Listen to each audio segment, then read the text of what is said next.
பள்ளம் நோக்கி பாய்ந்து வரும் வெள்ளமென அருள் படைத்த வள்ளலே நீ நினைத்தால் போதுமே, இன்பம் வந்து என்னை சேர்ந்து கொள்ள தேடுமே.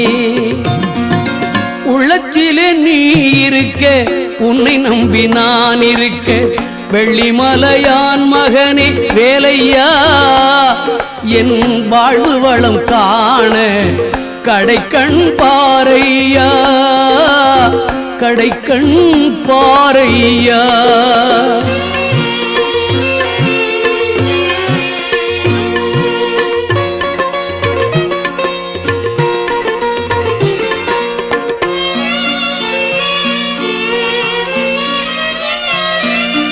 தென்பழனி மலை மேலே தண்டபாணி கோலத்திலே கண்குளிர கண்டு விட்டால் போதுமே, என்றும்